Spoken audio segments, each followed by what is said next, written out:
Good evening. You made Eugene Cannabis TV and made the trip to the show. And Jeremy didn't make it tonight. He's at the comedy show down to Well Hall, so he'll be telling us about that next week. But a little bit more on Jeremy later. Right now, I was going to read a letter to the editor that was in the Register Guard on the 18th of April.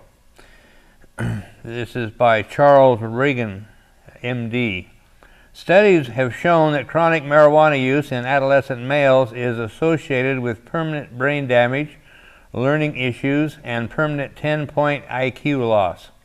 In adolescent males, marijuana use increases by 400% after any legalization. Marijuana use accelerates the onset of schizophrenia by 5 years, which worsens the prognosis.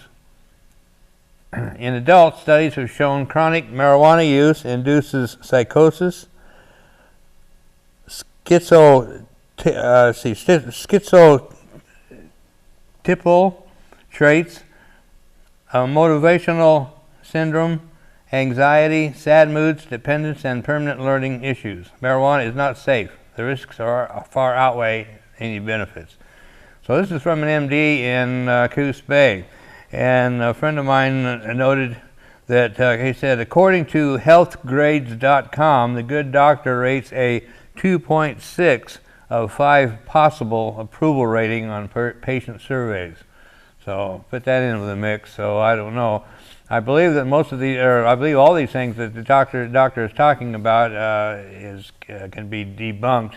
I haven't read up on these particular ones, but I do know there's a lot of a lot of information on the internet, especially on the normal chapter. Go to the National Normal chapter, and you can do some good research on a lot of these issues. And the big issue we're here right now, where we're working on the dispensaries, the bans on the dispensaries. Thanks to our Oregon legislature, they've passed HB 1531, I think was the number, which permitted the cities to invoke up to a 1-year moratorium or ban on having a dispensary in their city. So it gives them time to investigate and try to figure out how they're going to do it and what they want, how they want to handle it.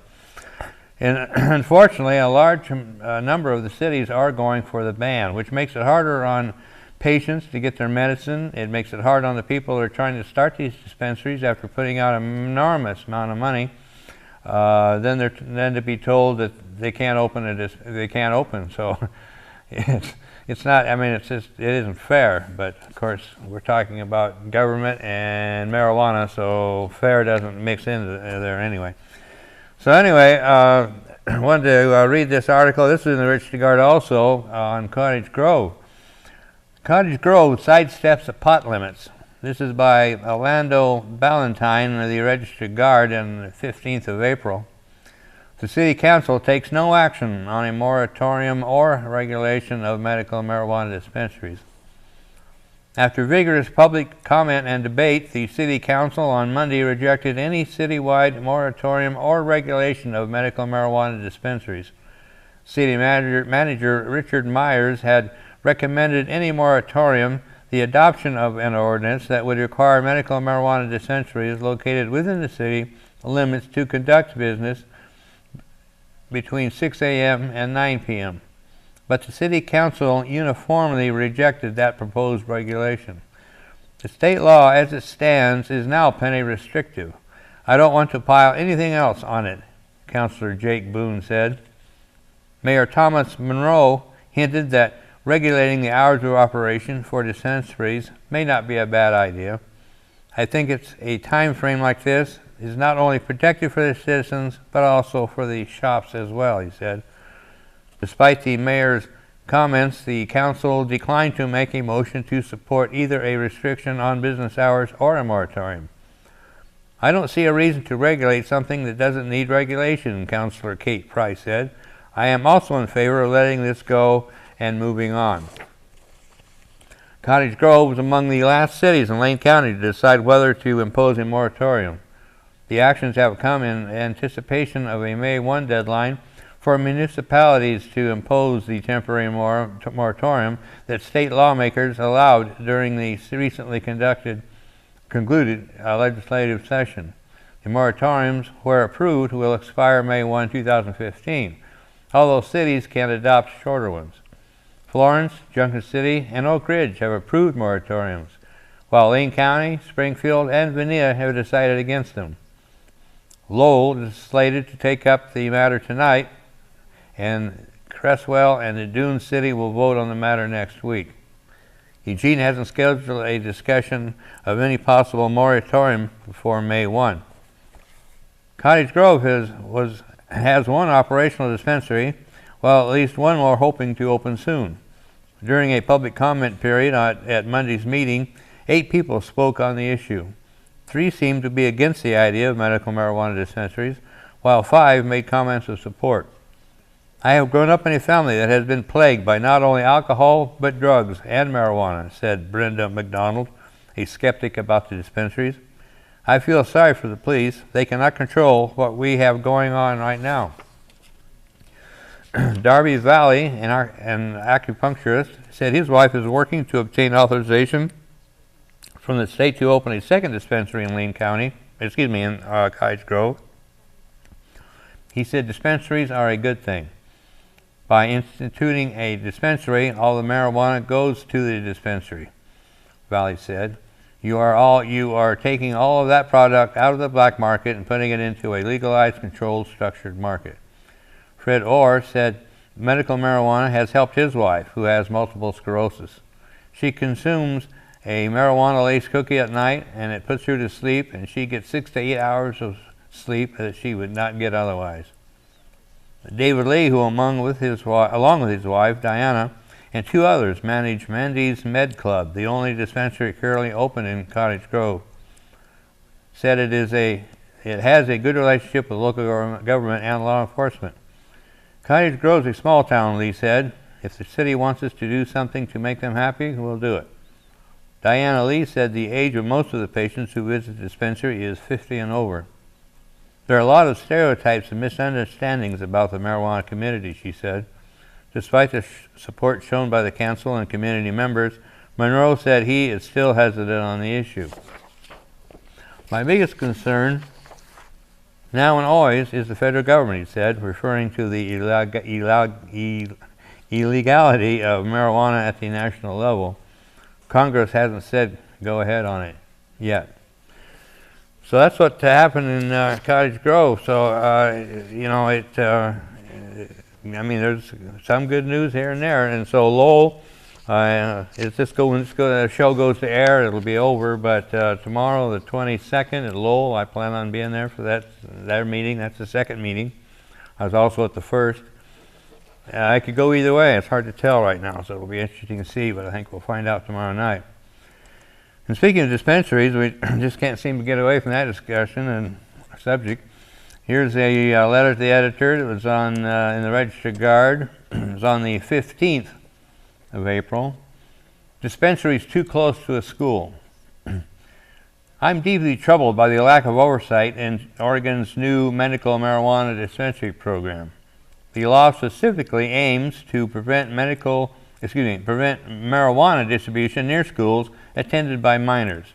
However, a full dispensary license was granted to the Greener Side, which operates in the 1500 block of Oak Street, less than 1 block from Peace Village Network Charter School at 15th and Willamette. As a Eugene resident, I'm shocked that the Oregon Health Authority would blatantly ignore the legislature's mandate and its own rules. I've contacted OHA with my concerns and haven't yet heard back. The Greener Side's license could be immediately revoked, as it is operating next to a school where our children learn between the hours of 8:25 a.m. and 3:25 p.m. It clearly operates outside the bounds of law and has, in fact, been doing so for more than a year, before dispensary license applications were accepted by the state health authority, and even before the legislature passed the bill to eventually legalize and license dispensary facilities. Many others are working hard to follow all the regulations for Oregon dispensaries, and it's wrong to have a system that rewards those who don't follow the rules if we hope to cultivate a smart, well-organized medical cannabis industry in Oregon.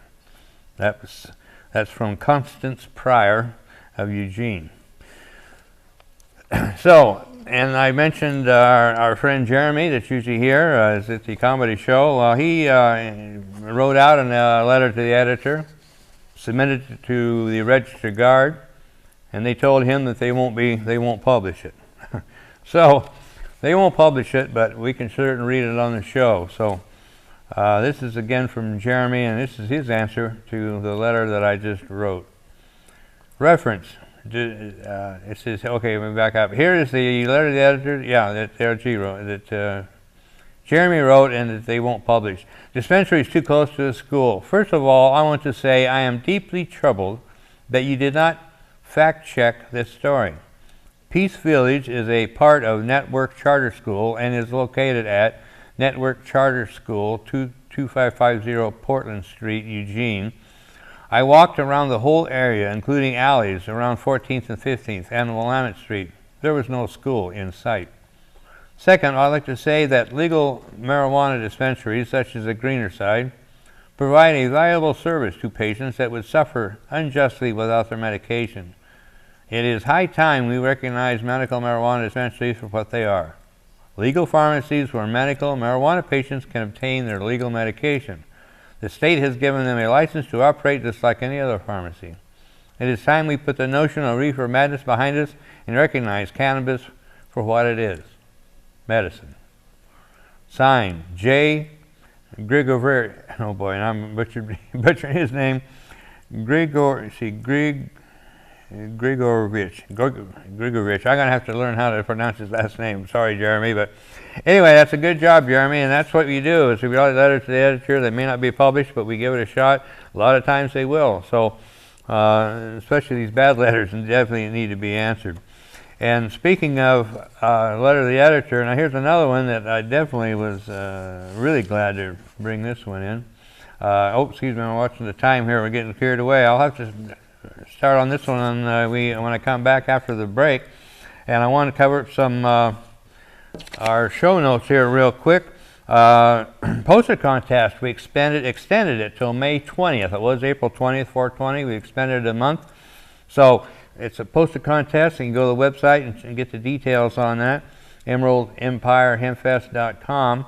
And we definitely need our show poster for this year, and we could use some more entrance, you know, for the contest. So anyway, we're going to wrap this up for the first segment, and we're going to come right back for the second segment. We've got more news, more info. We'll be back. And now a message from the American Marijuana Growers Association.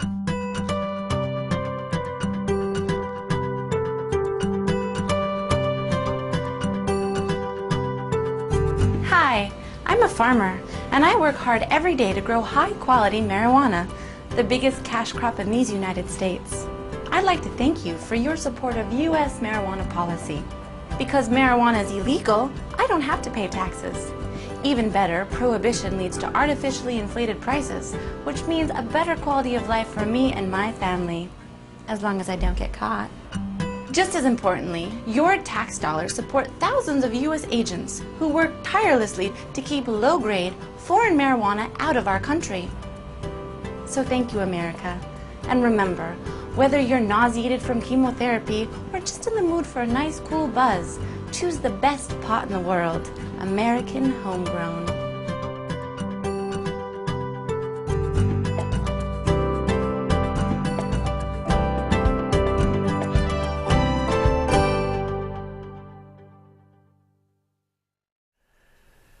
Welcome to the second half of the Eugene Cannabis TV show, and we're sitting here all alone tonight. Jeremy is at the comedy show at the Wow Hall tonight, and so he'll be telling us about it the next week's show.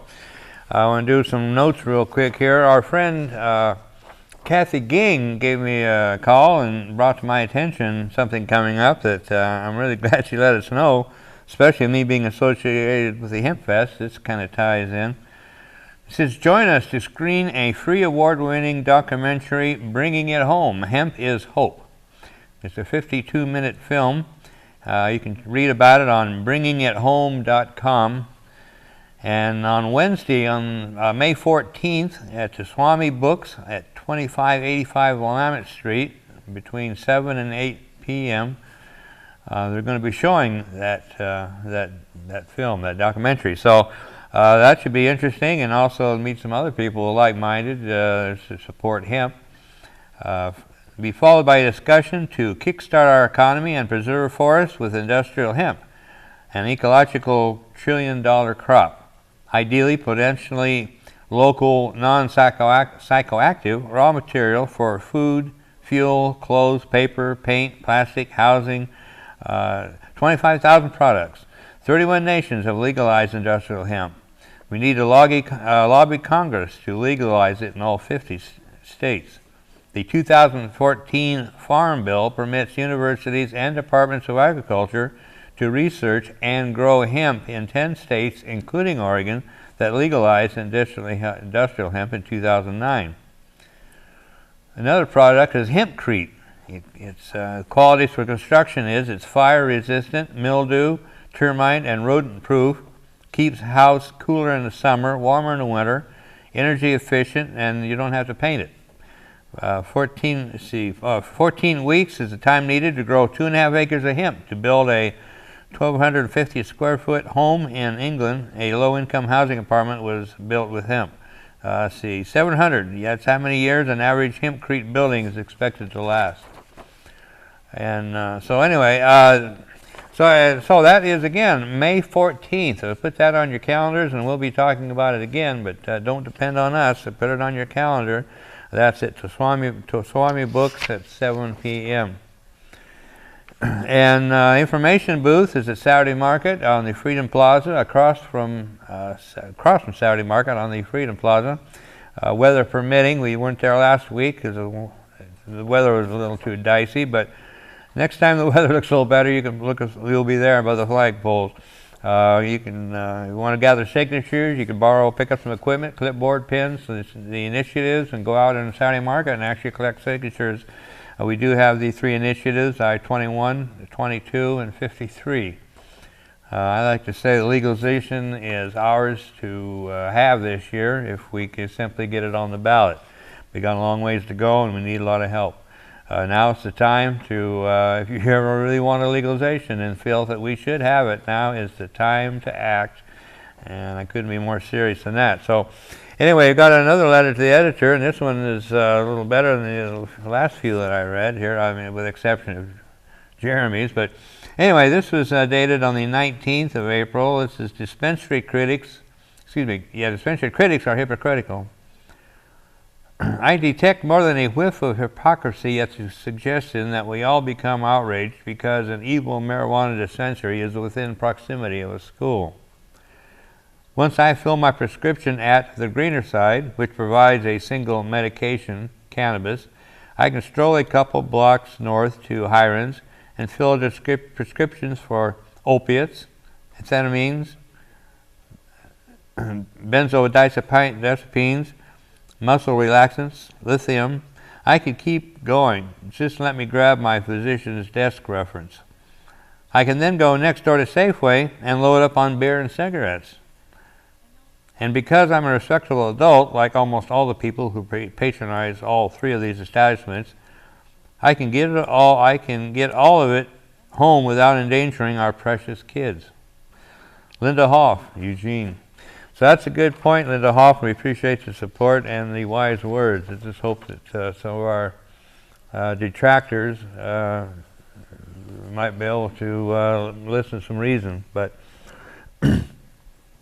and then this next story, I really found this delightful, and I definitely wanted to share this on the show. This was from the Cannabis magazine, and this is from the new columnist that they have on the Cannabis magazine. You might have heard of her, Whoopi Goldberg. She writes a column, My Vape Pen and I, a Love Story. She says, I took a sip, it was beautiful, and my pen and I have been together ever since. She starts out with saying, my vape pen and I maintain a mostly private relationship. Sure, I'll sometimes show my pen to a friend or share her with a close confidant, but mostly it's just she and I working through my pain. And her ability to help me live comfortably with glaucoma makes her one of the more important figures in my day-to-day. When I show her to a friend, the reaction 99% of the time is, holy shit, where did you get this and how do I get one for me? They're seriously that blown away by the vape pen, and they should be. She's that amazing. As I write my debut column for The Cannabist, talking about this newly legal weed and admiring the states that have had the foresight to legalize medical marijuana, I'm most tempted to extol the virtues of the vape pen. I didn't anticipate this first column to be such a love story, some sort of semi-romantic comedy, but it works, and it's true, and so here we go. The vape pen has changed my life. No, I'm not exaggerating. In fact, her name is Sippy. Yes, she's a she, and yes, I named her Sippy because I take tiny little sips, sassy sips even, from her. And with each sip comes relief from pressure, pain, stress, discomfort. But I'm getting ahead of myself. Maybe 2 years ago, once I stopped smoking cigarettes, I really tried to smoke a joint. I had to really try because it was I was having a hard time with it. Suddenly, I had virginal lungs, and I was feeling quite annoyed about it all. I think I have something you might like, my daughter said after I told her about my difficulty with the joint. 4 days later, she showed up and brought me this giant thing in a box. It had a big tube and a sturdy base, and it was fairly large. And as soon as I saw it, I knew I couldn't do whatever it required of me. It's a vaporizer, my daughter told me, but I knew it was too much. She said, here, you can slowly inhale as much as you want, and it's vapor, not smoke. When she was with me on the East Coast, I knew I could work that desktop vaporizer, but as soon as she left, it was too complicated. Several weeks later, my daughter was saying it again. I have something you might like. She was coming back, and I said, no way. She said, just take a sip. That's what I did. I took a sip. It was beautiful, and my pen and I have been together ever since. Your questions answered. Curious about pot laws, home growing? Oh, excuse me. That's part of the ad. I love my Sippy. It's true. And now there are so many different kinds of vape pens. Some with coils, some you have to clean out, some you don't have to clean. I like these simple pens with cartridges of THC oil because if you're not a smoker or if you can't inhale deeply, it's a wonderful way of ingesting cannabis. What kind of kush is in my pen at this moment? The Indica Dominant Platinum OG, of course. These pens are light, compact, and portable. The vapor is inoffensive and subtle. And for me, a lot of the new pot is too strong. When I take edibles, I rarely come out of the room. With the vape pen, you have more control over how much THC you ingest. If my headache is just starting, I know a short sip will take care of it. If the pressure inside my head is pounding, then 2 or 3 sips is a better prescription. These glaucoma-induced headaches come on like freight trains. Like boom, my head starts hurting, my eyes start bugging, my whole body starts to tense up. But then I find her, and it relaxes everything and calms everything.